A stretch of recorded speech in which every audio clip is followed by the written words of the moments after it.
Hello, everyone. My name is Alan Tucker. This is just a brief introduction into a concept I call societal modeling. It is also the final presentation for a class at Iowa State University called HCI 580. Okay, so the vision. First of all, the onus is on capitalists to prove that capitalism has a sustainable future.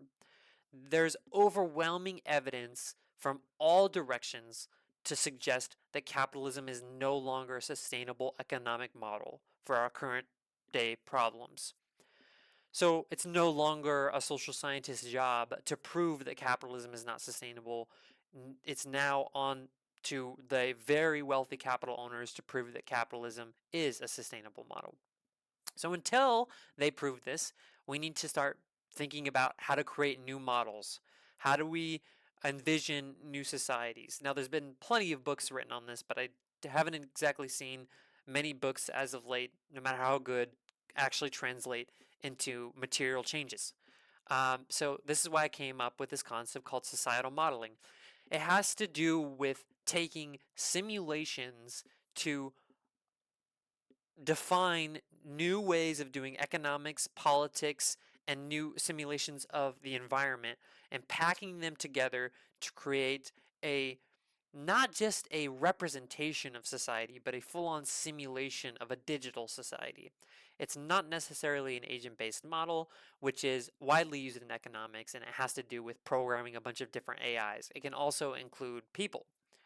Um, so my goal for this semester was to prototype a game using my methodology of societal modeling. So it was a multiplayer game in which people manage different sectors of an economy, such as agriculture, construction, etc. After they're done managing their sector, they get teleported into a town hall.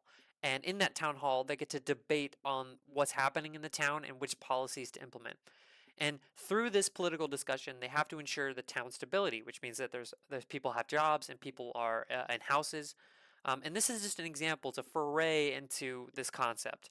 And it's mostly UI interaction and voice chat at this point. The technology I used to create this was Unity 6, and I used its netcode package, netcode for game objects. I used Lobby and Relay to connect players together, and I used Vvox for voice chat. The assets I used were Poly Low Poly Ultimate Bundle by Anembic Studios, and I have a professional license to use them. Going forward, my goal is to lay out societal modeling as a design methodology. What does it mean to take politics as a design task? How do we design societies? Now, this has got loads of different questions there, and mostly is my master's thesis topic. If I was to continue development, I would add a robust policy creation tool within this game, allowing players to create their own policies rather than preset policies. I would improve sectors to allow for more interaction that's not just UI, and I would improve the flow and stability metrics of my game. Okay, let's take a look at the game. What do we got? Okay, so first of all, you're going to see player up in the top left, player in the top right, and the player in the bottom left. The bottom left player is joining the game right now into the online experience. And once they've joined, everyone can select a specific union. So this one will select the materials union, this one will select the constructors union, and this one will select the agriculture union. And then once they've selected all of their role in the society, they get teleported into their sector. And in their sector, they have money and labor, and they can perform certain functions like distributing water, farming crops. The construction union can build houses. The materials union can gather raw material. Once they're done, they get teleported into the town, and in this town, everyone has the floor for about a minute. And then after that, they have to debate on the direction of their society, of their city, more so.